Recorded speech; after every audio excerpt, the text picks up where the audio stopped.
Hi everyone, मैं रोहन यादव आप सभी का एक बार फिर से अपने यूट्यूब चैनल पर स्वागत करता हूं। और आप सभी लोगों को पता है कि मैं अपने यूट्यूब चैनल पर समाज कार्य से संबंधित संपूर्ण जानकारी प्रोवाइड करता हूं। आज मैं आप लोगों से चर्चा कर रहा हूं एनटीए यूजीसी नेट जून 2022 में जो एग्ज़ाम होने वाला है सोशल वर्क से संबंधित, उस पर मैं बात करूंगा यूनिट नंबर 1 से। जैसा कि आप सभी को पता है कि मैं समाज कार्य की परिभाषा, विषय क्षेत्र, सिद्धांत, प्रकृति, लक्ष्य और प्रक्रिया पर चर्चा कर चुका हूं। साथ ही साथ मैं ऐतिहासिक विकास पर भी बात हो चुकी है, यूके, यूएसए एंड भारत का किस तरीके से व्यवसायिक समाज कार्य का विकास हुआ है, इस पे भी हो चुका है बात। आगे अगर हम बात करते हैं तो आज का जो हमारा टॉपिक है, जिसमें मैं बात करूंगा सामाजिक सुधार। तो 19वीं और 20वीं शताब्दी में सामाजिक सुधारकों का योगदान कैसा रहा है, मैं इस पे चर्चा करूंगा।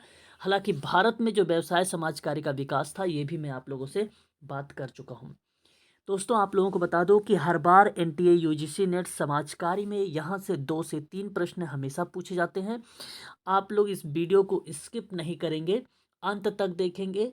और जो मैं आप लोगों को नोट्स बनवा रहा हूँ, वो नोट्स भी बनाते रहिएगा साथ ही साथ। तो हम बात करते हैं। अच्छा, ये क्लास जो है आप सबके लिए, जो लखनऊ समाज कार्य के संबंध में है, लखनऊ मेडिकल सोशल वर्क, तो उनके लिए भी ये क्लास इम्पोर्टेंट है, ये भी ध्यान से सुन ले। और जो लखनऊ मेडिकल सोशल वर्क की क्लास होगी, आज शाम 6 से 7 बजे से क्लास, मैंने नया बैच, आज पहली क्लास है, मैंने स्टार्ट कर दिया है। तो लखनऊ मेडिकल सोशल वर्क के लिए क्लास आज से स्टार्ट है, शाम 6 से 7 बजे से, जिसकी मैंने फीस रखी है 1999 रुपये। और अगर आप NTA UGC net social work की क्लास अगर आप लेना चाहते हैं, तो उसकी जो फीस रखी गई है 10,000 रखी गई है। तो इस 10,000 में आप लोगों को 2 बार एग्ज़ाम में बैठने का मौका दिया जाएगा। और मैं आपको बता दूं, इसमें आपको 2 बार एनटीए यूजीसी नेट जब एग्ज़ाम करवाएगा, तो आपको 2 बार करना होगा। तो मेरा कहने का मतलब है कि आप मुझसे जुड़े रहेंगे 2 बार। तो मैं आप लोगों को नोट्स, पीडीएफ, वीडियो का लिंक, पीवाईक्यू और एमसीक्यू, सारे के सारे चीज़ें मैं आप लोगों को करवाता रहूँगा। तो ये 10,000 फीस है, ऑफ़र समाप्त हो गया। 31 जनवरी 2022 तक का जो ऑफ़र था 5,000 का था। अब ये ऑफ़र 1 फरवरी से स्टार्ट हो गया है, यानी अब जो क्लास रखी गई है, नॉर्मल फीस है ये 10,000 रुपये। आगे बढ़ते हैं हम लोग अब। तो हिंदू सुधार आंदोलन, हालांकि ब्रह्म समाज भी है, आर्य समाज भी है, रामकृष्ण मिशन भी है, ठीक है। तो बहुत सारे ऐसे संस्थाएं हैं हिंदू सुधार आंदोलन से संबंधित, आज हम लोग बात करेंगे। ये धार्मिक एवं सामाजिक आंदोलन है। भारतीय समाज में 19वीं शताब्दी के दौरान अनेक कुरीतियाँ थी। जाति प्रथा, छुआछूत, सती प्रथा, बाल विवाह, बाल हत्या आदि का प्रचलन हिंदू समाज में था।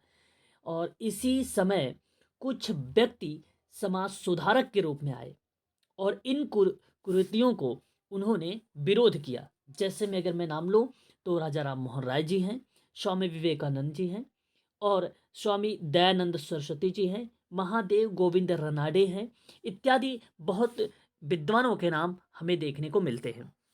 मैं आपसे बात कर रहा हूँ आज ब्रह्म समाज के बारे में। तो आप सबसे पहला पॉइंट आप नोट्स बना सकते हैं कि हम ब्रह्म समाज से स्टार्ट करेंगे, और एक एक पॉइंट को आप लोग ध्यान से सुनिएगा। अगर हम ब्रह्म समाज के बारे में बात करें, तो एक इम्पॉर्टेंट बात यह है आप सभी के लिए कि आप यहाँ पे देखिए कि राजा राम मोहन राय आधुनिक भारत के पुनर्जागरण के पिता और एक एक अथक समाज सुधारक थे, जिन्होंने भारत में प्रबोधन और उदार सुधारवादी आधुनिकीकरण के युग का उद्घाटन किया। कहने का मतलब सिंपल सी बात है कि राजा राम मोहन राय जी को, इन्हें आधुनिक भारत का जन्मदाता कहा जाता है। साथ ही साथ अगर मैं आप लोगों से बात करूं, तो राजा राम मोहन राय जी, यह नवीन चेतना या भारतीय नवजागरण का या भारतीय रिनेशा के नाम से भी जाना जाता है। और इसमें प्राचीन भारत के गौरव को पुनः जागृत करने पर बल दिया है। तो ये छोटी छोटी बातें हैं जो आपको ध्यान रखना होगा। और राजा राम मोहन राय जी का जन्म 22 मई 1772 को बंगाल राधानगर में एक रूढ़िवादी ब्राह्मण परिवार में हुआ था। तो ये इतना इम्पोर्टेंट नहीं है। राजा राम मोहन राय की प्रारंभिक शिक्षा पारसी और अरबी भाषाओं में पटना में हुई, जहां उन्होंने कुरान, सूफी, रहस्यवादी कवियों के काम तथा प्लेटो और अरस्तु के कार्यों के अरबी अनुवाद का अध्ययन किया। बनारस में उन्होंने संस्कृत का अध्ययन किया और वेद और उपनिषद भी पढ़े। 16 वर्ष की आयु में अपने गांव लौटकर इन्होंने हिंदुओं की मूर्ति पूजा का तर्क संगत आलोचना कर दी और 1803 से लेकर 1814 तक ईस्ट इंडिया कंपनी के लिए उडफोर्ट और डिग्बी के अंतर्गत निजी दीवान के रूप में काम किया और 1814 में उन्होंने नौकरी से इस्तीफा दे दिया और अपने जीवन को धार्मिक, सामाजिक, राजनीतिक सुधारों के प्रति समर्पित करने के लिए कलकत्ता चले गए। अब यहीं से कंडीशन जो है स्टार्ट होती है। शुरुआत में आत्मीय सभा आता है, फिर बाद में आपका ब्रह्म समाज आता है। कैसे आता है अभी हम इस पे भी चर्चा करेंगे। आगे अगर हम बात करते हैं, नवंबर 1830 में वे सती प्रथा संबंधी अधिनियम पर प्रतिबंध लगाने से उत्पन्न संभावित अशांति का प्रतिकार करने के उद्देश्य से इंग्लैंड चले गए और राजा राम मोहन राय के मुगल सम्राट अकबर द्वितीय, ध्यान से रखिए, अकबर द्वितीय की पेंशन से संबंधित शिकायतों हेतु इंग्लैंड गए। तभी अकबर द्वितीय द्वारा उन्हें राजा की उपाधि दी गई। देखिए, मैंने आप लोगों से पढ़ाया भी था, कल वाली क्लास में मैंने बताया भी था आप लोगों को, ठीक है, राजा की उपाधि। अपने संबोधन में टैगोर ने राजा राम मोहन राय को भारत में आधुनिक युग के उद्घाटनकर्ता के रूप में भारतीय इतिहासकार का एक चमत्कार सितारा भी कहा जाता है। तो आप लोगों को मैं बता दूं कि राजा राम मोहन राय को भारत के नवजागरण का अग्रदूत कहा जाता है और सुधार आंदोलन के प्रवर्तक, अतीत और भविष्य के मध्य सेतु, भारतीय राष्ट्रवाद के जनक, आधुनिकी भारत का पिता भी इन्हें कहा जाता है और साथ ही साथ इन्हें वे 9 दिन के प्रातः तारे के बारे में भी जाना जाता है। पहली बात। दूसरी बात अगर हम बात करें आप लोगों से, तो यहाँ पे अरबी, फारसी, संस्कृत और अंग्रेजी और बंगाली के प्रखंड विद्वान थे ये, और ये यूनानी, लैटिन और हिब्रू जैसी भाषाओं के भी ज्ञाता थे। तो आपसे अगर कभी एग्जाम में पूछ ले कि हिब्रू भाषा के बारे में, तो आप ध्यान रखिए कि राजा राम मोहन राय ने इनके बारे में भी जानते थे। सन 1803 की मैं बात कर रहा था अभी आप लोगों से, इसमें भी कुछ फैक्ट है। जैसे 1803 में राजा राम मोहन राय का प्रथम ग्रंथ जो आया था वो फारसी भाषा में था, उसका नाम था तुहफात। तुहफात, नोट करिएगा, तुहफात उल मुहाइदीन, मुहाइदीन। और इसी को कहा गया कि देवताओं का उपहार या एक्वेशरवादियों का उपहार भी आप कह सकते हैं, ठीक है। इसको प्रकाशित किया गया था। ठीक उसके बाद सन 1820 में जो किताब आई थी उसका नाम था प्रीसेप्ट्स ऑफ जीसस था, जिसका नाम ये भी कहा जाता है कि ईसा के नीति वचन।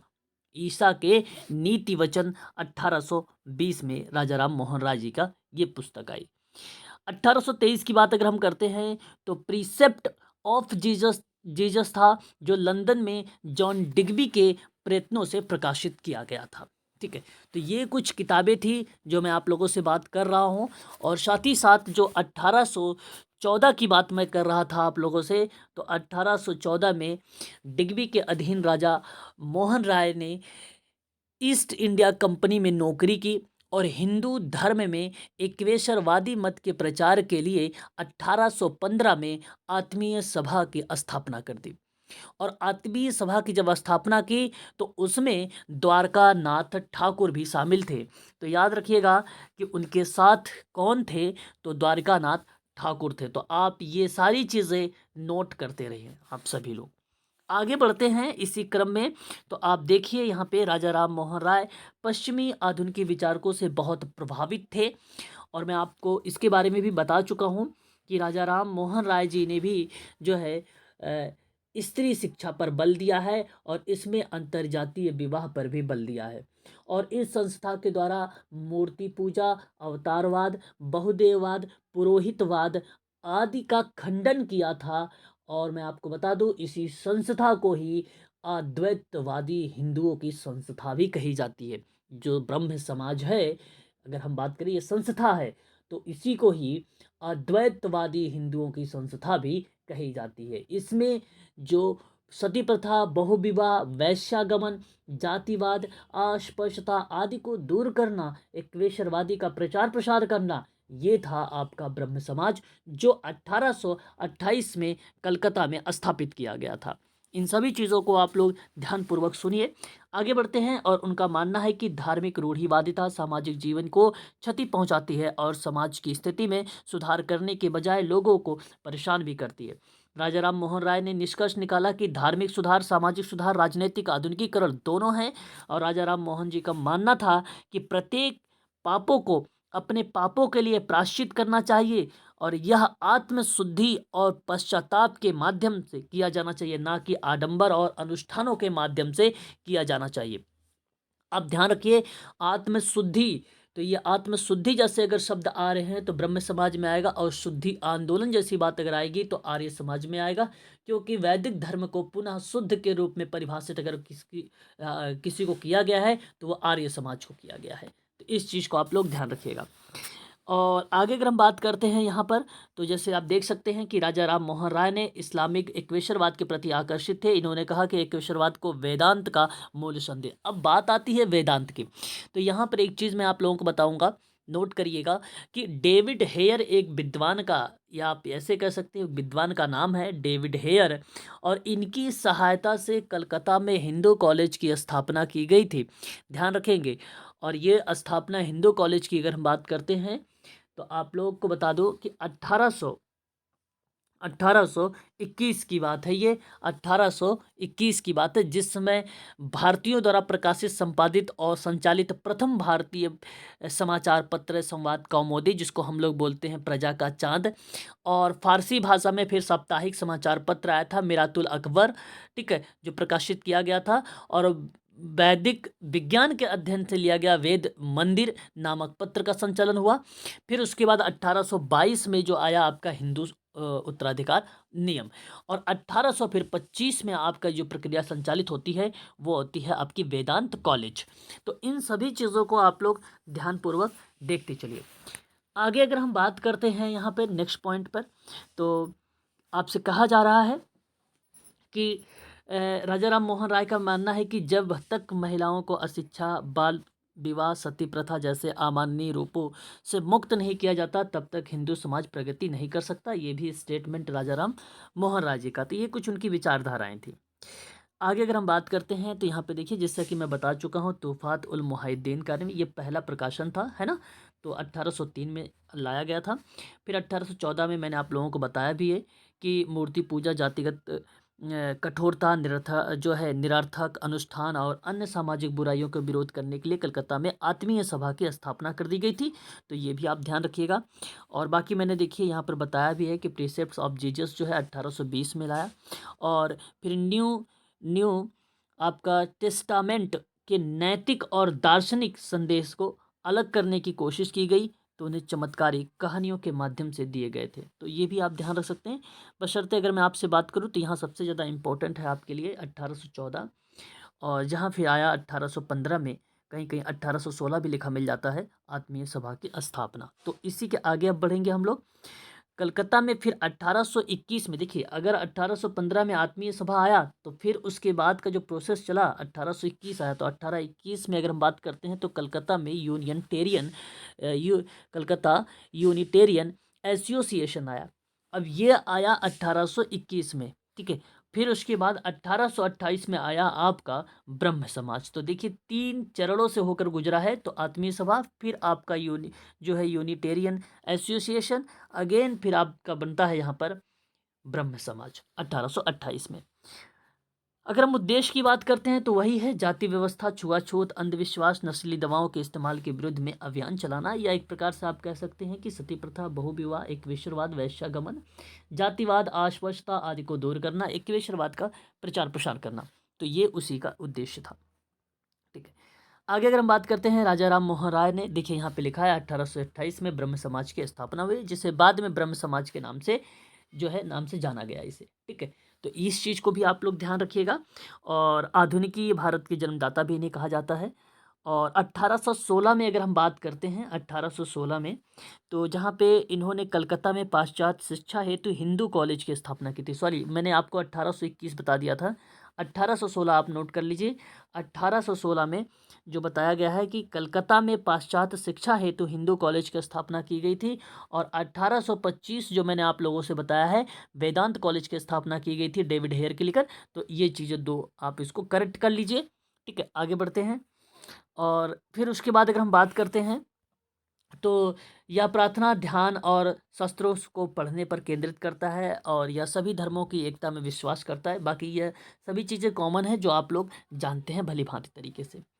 आगे यहाँ पे एक इम्पोर्टेंट चीज़ आ रही है कि आधुनिक भारत में सभी सामाजिक, धार्मिक, राजनीतिक आंदोलनों का अग्रदूत था, और यह 1816 में दो भागों में विभाजित हो गया। अर्थात भारत में ब्रह्म समाज का नेतृत्व केशव चंद्र सेन, आदि ब्रह्म समाज का नेतृत्व देवेंद्रनाथ टैगोर ने कर दिया। तो प्रमुख नेता देवेंद्रनाथ टैगोर एंड केशव चंद्र सेन थे।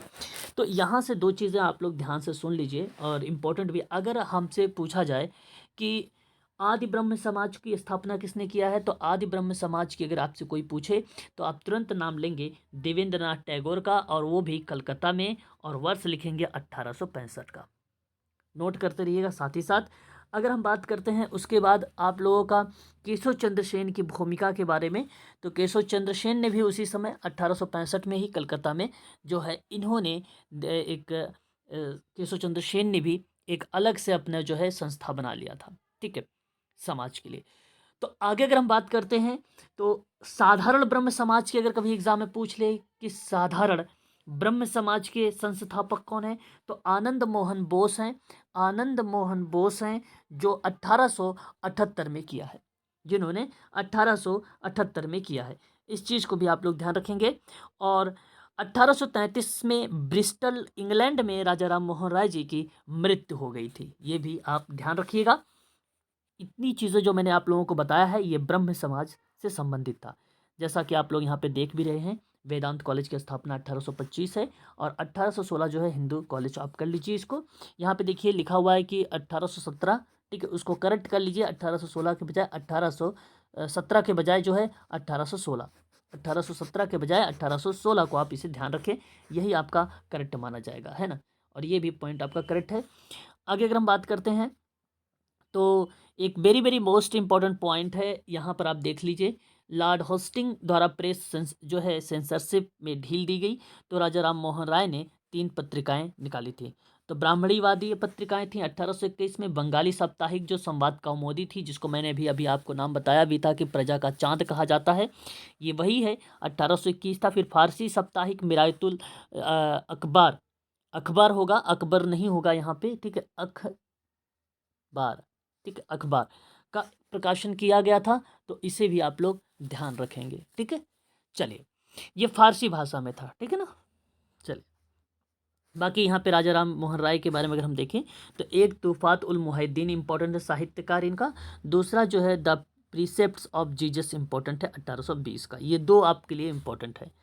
आगे बढ़ते हैं, और ब्रह्म समाज के संबंध में और भी कुछ चीज़ें हैं। जैसे अगर आप देख सकते हैं 1814 में जो है आत्मीय सभा की स्थापना, 1828 में ब्रह्म समाज के नाम से भी इसे जाना गया। ठीक है, और हम बढ़ते हैं अब आर्य समाज को लेकर। आर्य समाज में कुछ इंपॉर्टेंट बातें चर्चा करेंगे हम लोग कि आर्य समाज क्या है। तो 2-3 बातें हैं, जैसे कि 1875 में इसकी स्थापना हुई। दूसरी बात इसकी अगर हम बात करते हैं, तो मणिक चंद्र वाटिका मुंबई में। ठीक है, ये दूसरी बात है। तीसरी बात स्वामी दयानंद सरस्वती। चौथा आपको ध्यान रखना है कि वैद धर्म को पुनः शुद्ध के रूप में स्थापित करना। तो ये 4 बातें यहाँ से आप लोगों को नोट करना है। और साथ ही साथ आपको ये भी नोट करना है कि वेदों की ओर लौटो, इसमें एक नारा है। और एक बात और, शुद्धि आंदोलन चलाने की अगर कभी बात होती है, तो स्वामी दयानंद सरस्वती के द्वारा ही। ठीक है, दयानंद एंग्लो वैदिक कॉलेज की स्थापना की है। वैदिक कॉलेज ध्यान रखिएगा। एंग्लो वैदिक कॉलेज की अगर बात करते हैं, तो 1889 भी आप लोग इसको ध्यान रखेंगे। ठीक है, और इसमें अगर कोई किताब को लेकर पूछा जाता है, तो फेमस किताब उनका है सत्यार्थ प्रकाश। आप ध्यान रखेंगे। वेद भाष्य भी किताब है इनकी, और एक भूमिका भी किताब देखने को मिलती है। ठीक है, तो ये चीज़ें आप लोगों को ध्यान रखना है। बाकी वही चीज़ें हैं कि उत्तर भारत में हिंदू धर्म में सुधार लाने का संकल्प लिया और इसकी स्थापना 1875 ईस्वी में स्वामी दयानंद ने किया था और ये इनका कार्यकाल रहा 1824 से लेकर 1883 के बीच में। स्वामी दयानंद सरस्वती का विचार जो है या स्वार्थी और अज्ञानी जो पुरोहित थे उनके पुराणों की सहायता से हिंदू धर्म को दोषित कर रहे थे, इसके परिप्रेक्ष्य में था। आगे अगर हम बात करते हैं तो आप यहाँ पे देख लीजिए कि स्वामी दयानंद सरस्वती के गुरु जो है स्वामी बिरजानंद थे। ठीक है, आप ध्यान रखेंगे इनका बचपन का नाम मूल शंकर था और इनके विचार, इनकी कृतियाँ सत्यार्थ प्रकाश में मिलती है ज़्यादातर, तो इसको आप ध्यान से सुनिए। और यहाँ पे अगर हम बात करें तो व्याप्त कुरीतियाँ तथा नाना प्रकार की बुराइयों से समाज को मुक्त कराने का कार्य अपने शिष्य दयानंद सरस्वती से गुरु दक्षिणा के रूप में मांगा था। ठीक है, तो ये चीज़ें अभी आप लोग ध्यान रखें।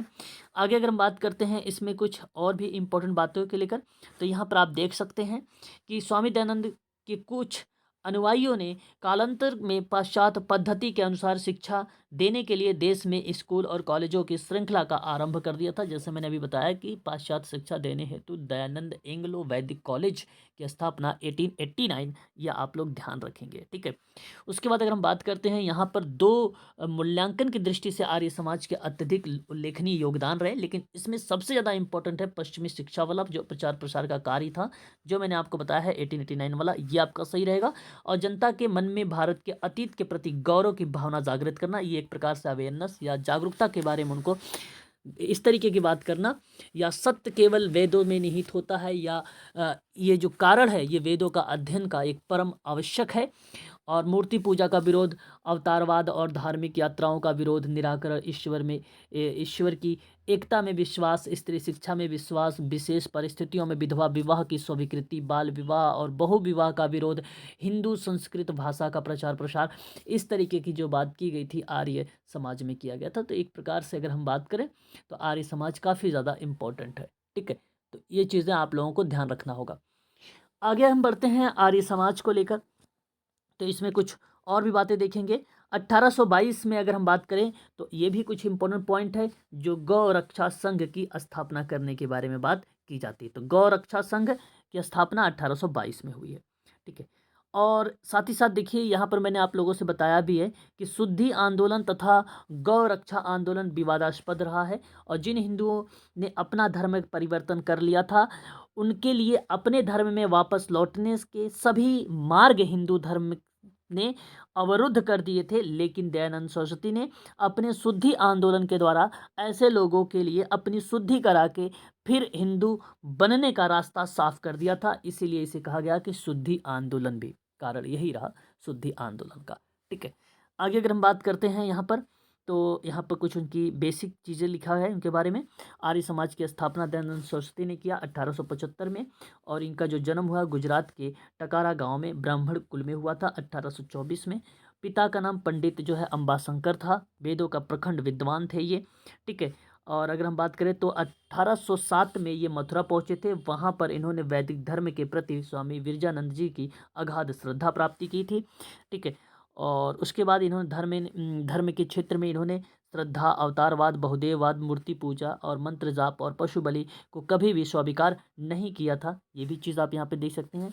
और स्वामी दयानंद सरस्वती का आदेश था कि हमारे देश को भारतीय सामाजिक धार्मिक राष्ट्र के रूप में कर दिया जाए। तो इस तरीके का उनका स्टेटमेंट भी हमें देखने को मिला है। ठीक है, इनके अनुसार भी कहा गया है कि मानव भाग्य का खिलौना है, भाग्य का खिलौना ही नहीं बल्कि अपितु अपने भाग्य का भी निर्माता है। ये स्टेटमेंट स्वामी दयानंद सरस्वती का है। बाकी यहाँ पर उनकी किताब देखिए लिखा हुआ है ये चीज़ें। ठीक है, और फिर उसके बाद ये 30 अक्टूबर 1883 में ये छोड़कर चले गए, और इनका नारा भी देख लीजिए, वेदों की ओर लौटा। ठीक है, तो ये सारे जो है चीज़ें पूछी जाती हैं एग्ज़ाम में। यहाँ पर जो है दिया गया है आर्य समाज के कार्यों को लेकर कि आर्य समाज ने स्वस्थ समाज की स्थापना के लिए बहुत से समाज सुधार के कार्यों का संपादन किया है। ठीक है, और समाज में जाति प्रथा विरोध किया है, और पुरुषों के समान स्त्रियों का अधिकार के बारे में बात की, वकालत की है। और उनके ऐसे विचारों के कारण ही उनके समर्थनों या समर्थकों में स्वदेशी और देशभक्ति की भावना कूट कूट कर भरी हुई है। समाज कार्य में अगर हम बात करते हैं तो आर्य समाज से हमेशा आप लोगों से 2 या 3 प्रश्न पूछा जाता है, तो ये बहुत ही ज़्यादा इम्पोर्टेंट है, आप सभी लोग इसको ध्यान से सुने।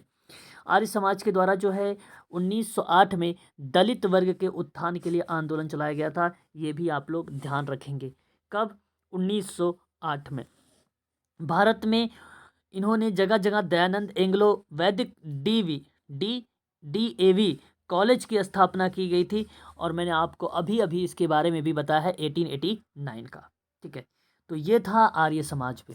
तो मैंने अभी आपको ब्रह्म समाज बता दिया है और आर्य समाज बता दिया है। आज शाम को 8 से 9 आप सबके क्लास चलेगी यूजीसी की, और यूजीसी की जो क्लास 8 से 9 है उसमें कुछ बच्चे हैं समाज सुधारक लोग, उसको समाप्त करने के बाद आपके सामने 100 मॉक टेस्ट होंगे समाज सुधार से संबंधित में। ठीक है, आप लोग ध्यान से देखे रहिए। और 6 बजे जो क्लास चलने वाली है वो लखनऊ मेडिकल सोशल वर्क की क्लासेस चलने वाली है। तो रामकृष्ण मिशन की स्थापना 1 मई 1800, आप सभी लोग को ध्यान से बता दूं कि ये ध्यान से सुने, ये एग्जाम में 2020 में ये प्रश्न पूछा गया था रामकृष्ण मिशन को लेकर। ठीक है, तो 1897 में इसकी स्थापना की गई थी रामकृष्ण मिशन की। और रामकृष्ण मिशन के बारे में अगर हम बात करें आप लोगों से, स्वामी विवेकानंद बेंगलोर में इन्होंने इसकी स्थापना की। सबसे बड़ी चीज़ इसमें आती है 1893 1893 की बात करता हूँ तो शिकागो के धार्मिक सम्मेलन में भाग लेकर उन्होंने पाश्चात्य जगत को भारतीय संस्कृति व दर्शन से अवगत कराया था, और उन्होंने स्पष्ट किया था कि वे ऐसे धर्म में विश्वास नहीं करते जो किसी विधवा के आंसू पोंछ सके या किसी अनाथ को रोटी ना दे सके। इस तरीके के स्टेटमेंट को ये बेसिकली एक सम्मेलन के माध्यम से इन्होंने पाश्चात्य जगत की भारतीय संस्कृति व दर्शन से अवगत कराया था।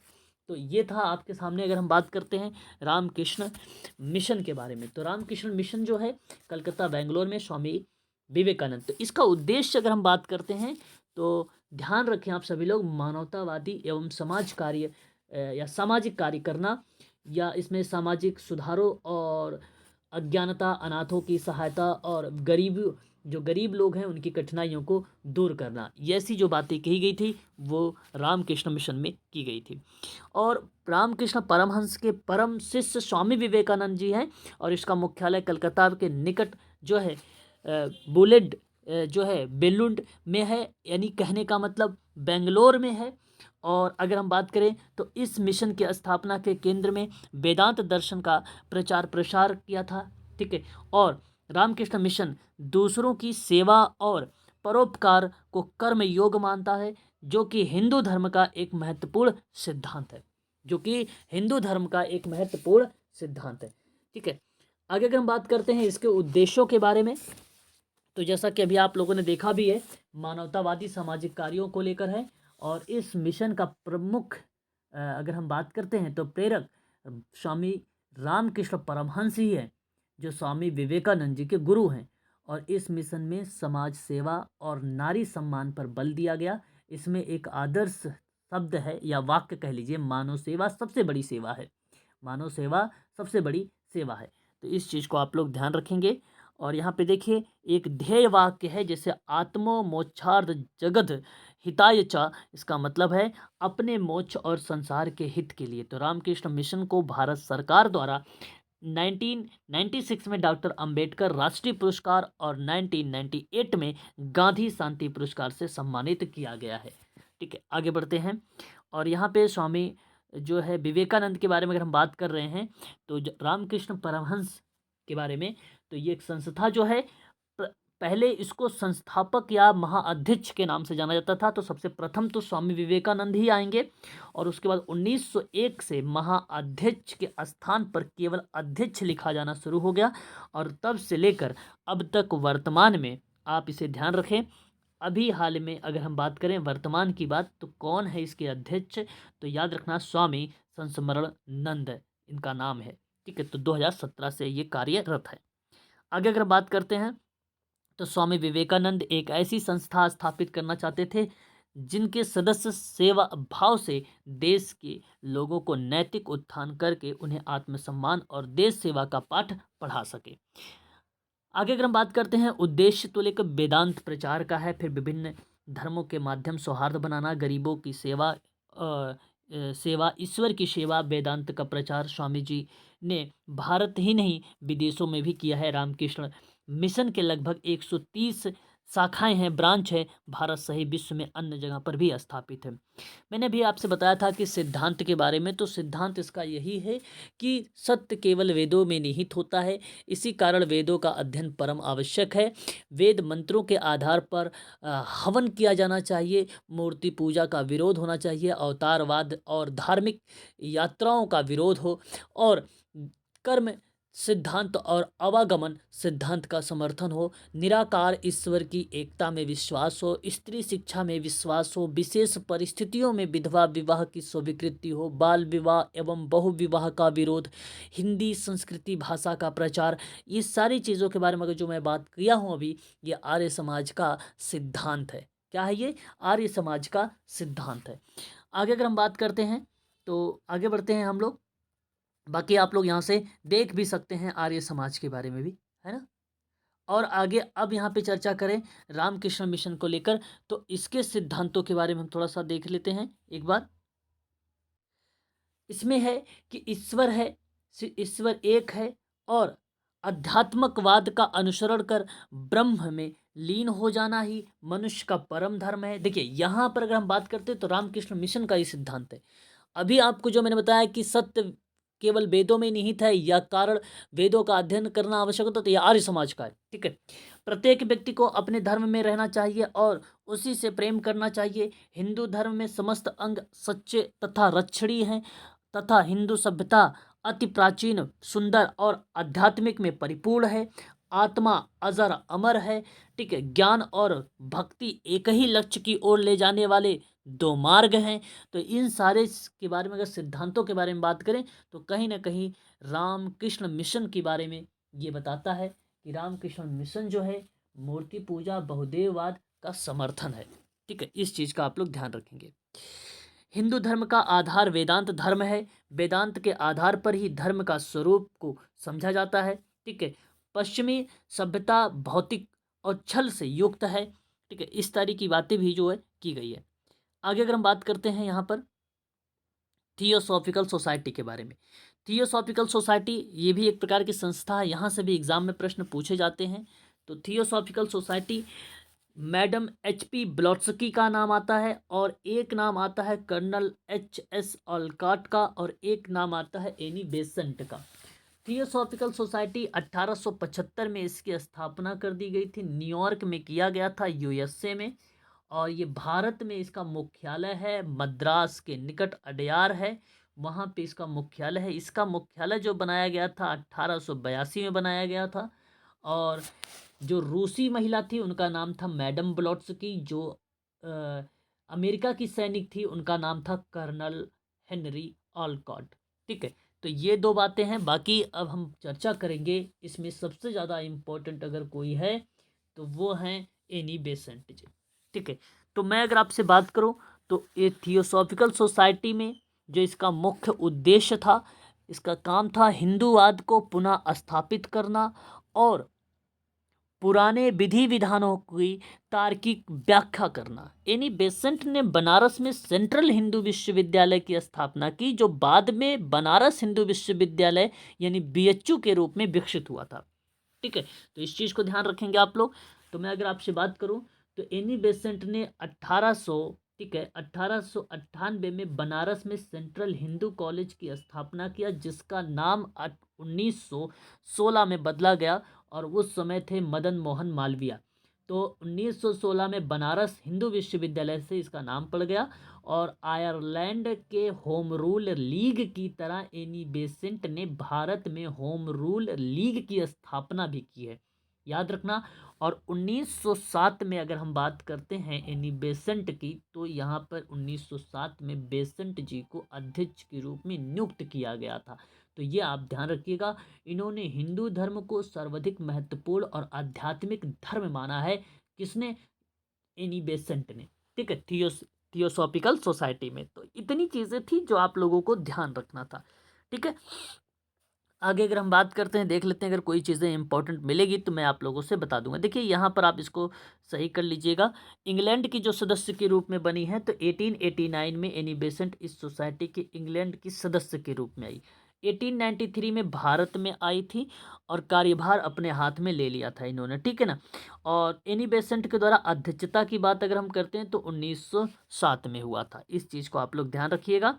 और पुनर्जन्म और कर्म में विश्वास और मानव एवं व्यापक बंधुत्व की शिक्षा दी। वेदांत, विश्वास और उपनिषदों के ज्ञान से प्रेरित होकर अन्य लोगों को समझाने एवं जोड़ने का प्रयास।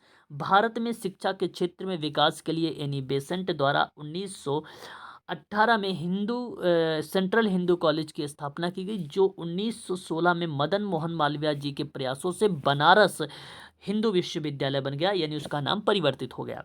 ठीक है, तो याद रखिएगा आप लोग। यहाँ पे अगर हम बात करते हैं थियोसॉफिकल सोसाइटी के बारे में, तो थियोसॉफिकल के शाब्दिक अर्थों के बारे में देखेंगे हम लोग। थियोसॉफी ग्रीक भाषा से लिया गया है, दो शब्दों से, जिसको थियोस और सोफिया मिलकर बनाते हैं, जिसका अर्थ होता है हिंदू धर्म की अगर हम बात करें तो ब्रह्मविदा।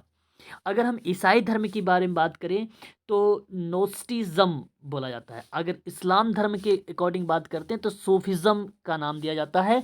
इसके समझ किया जाता है तो कोई प्राचीन अथवा अर्वाचीन दर्शन जो परमात्मा के विषय में चर्चा करे, सामान्यतः थियोसॉफी कहलाता है या कहा जा सकता है। ठीक है, तो थियोसॉफी कहा जा सकता है। तो ये शब्द है थियोसॉफिकल सोसाइटी का। ये थोड़ा सा ध्यान रखिएगा कि हिंदू धर्म में क्या बोला गया इसको, ईसाई धर्म में इसको क्या बोला गया, इस्लाम धर्म में इसको क्या बोला गया। बस ये तीन बातें आप लोग इसको ध्यान रखेंगे, ठीक है ना। आगे बढ़ते हैं। बाकी ये मैं आपको बता ही चुका हूँ कि मैडम हेलेना पेट्रोवेना ब्लॉट्स्की नाम है ये, ठीक है, आपको अच्छे तरीके से पता है, रूसी महिला है ये। और अमेरिका के जो है कर्नल हेनरी स्टील ऑलकॉट, जो इन्होंने 17 नवंबर 1875 न्यूयॉर्क यानी यूएसए में थियोसॉफिकल सोसाइटी की स्थापना की थी। और 1879 में सोसाइटी का प्रधान कार्यालय जो था मुख्यालय से मुंबई में लाया गया है, ठीक है, मुंबई में लाया गया था। और 1882 की अगर मैं बात करता हूँ, 1882 की जब मैं बात करूँगा तो ये अभी की बात हो जाएगी, अडयार मद्रास की, ठीक है। आगे अगर हम बात करते हैं यहाँ पर, तो और भी कुछ चीज़ें इसमें अगर इम्पोर्टेंट होगी तो मैं आप लोगों को बता दूंगा, ठीक है। ठीक है, अगर हम बात करते हैं आगे महादेव गोविंद रनाडे के बारे में, ठीक है। अच्छा, अब यहाँ से हम लोग जो है प्रार्थना समाज के बारे में, ठीक है, प्रार्थना समाज के बारे में हम लोग कल पढ़ेंगे, ठीक है। कल नहीं, आज शाम को 8 बजे से लेकर 9 बजे से स्टार्ट करेंगे, ठीक है। तो 8 से 9 जो आप सबकी क्लास होगी वो प्रार्थना समाज से स्टार्ट होगा। और वहाँ पर मैं आप लोगों को प्रार्थना समाज, तत्वबोधनी समाज सभा, देवबंद आंदोलन, सत्यशोधक समाज, अलीगढ़ आंदोलन और यंग बंगाल आंदोलन, the servants of India society जिसको भारत सेवक समाज कहा जाता है, सामाजिक सेवा संघ और अहमदिया आंदोलन, अखिल भारतीय दलित वर्ग परब, हंस मंडली, इन सभी चीज़ों के बारे में मैं आज आप लोगों से 8 से 9 पे चर्चा करूंगा। और साथ ही साथ मैं कुछ प्रश्नों पर भी आप लोगों से चर्चा करूंगा। इम्पोर्टेंट क्लास होगी आज शाम की। तो आज शाम का आपका जो ये पॉइंट है समाज सुधार का, ये समाप्त हो जाएगा। और क्लास आप सबको अगर ज्वाइन करनी है तो इसकी जो फीस मैंने बताया है आपको 10,000 फीस रखी गई है। क्लास डेली आप लोगों को होगा 8 से 9 बजे शाम की स्टार्ट होगी। उसमें आपको PYQ मॉक टेस्ट और यूनिट के क्रम में PDF दिया जाएगा। और आपको 2 बार जो है एग्ज़ाम में बैठने का मौका भी दिया जाएगा। तो चाहे वो साल में हो चाहे वो 3 साल में हो, ठीक है, लेकिन आपको 2 बार एग्ज़ाम देना है, ये आपकी उसकी फीस रहेगी। और ये 2 किस्तों में आपकी जो है फीस जमा होगी। आज से जो है 6 बजे से 7 से स्टार्ट अगर कर रहे हैं तो लखनऊ जो है चिकित्सा समाज कार्य के बारे में हम लोग स्टार्ट कर रहे हैं। तो जो संजय गांधी PGI में वैकेंसी 11 मेडिकल सोशल वर्क की निकली है, उसकी क्लास स्टार्ट हो चुकी है। आज सिलेबस पर डिस्कस होगा और कुछ टॉपिक पर भी डिस्कस होगा आज। तो आज 6 से 7 क्लास होगी लखनऊ समाज कार्य का, और 8 से 9 जो क्लास होगी UGC नेट समाज कार्य का होगा, ठीक है। तो आज के लिए बस इतना ही। अगर कोई क्वेरीज चाहिए आप लोगों को तो डिस्क्रिप्शन में जाइए, आप मुझसे व्हाट्सअप और कॉल कर सकते हैं, या तो आप 8506031308 पर आप कॉल कर सकते हैं। आज के लिए बस इतना ही।